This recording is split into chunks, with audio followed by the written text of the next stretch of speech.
Hello friends, my YouTube channel Dimple Akhtar আপনাদের জন্য একটা নতুন ভিডিও নিয়ে হাজির হলাম। এ বাচ্চার বিলিরুবিন ছিল 30, এখন হয়েছে 13। বাচ্চাটার ওয়েট হচ্ছে 3 কিলো। হিমোগ্লোবিন ছিল 6।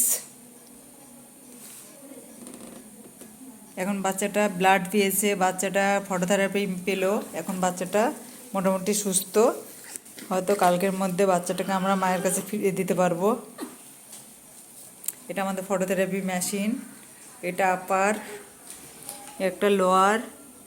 আমাদের 3টে মেশিন দেওয়া হয়েছিল। ডরমার মেশিন, এটা মনিটর।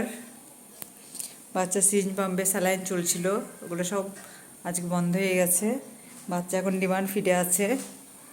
আমাদের এখানে সব কিছু পরিষেবা পাবেন আপনারা।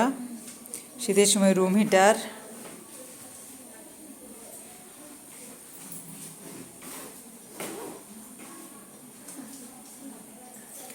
আমাদের এখানে সিস্টাররা খুবই কেয়ারিং, খুব ভালো কাজ করে।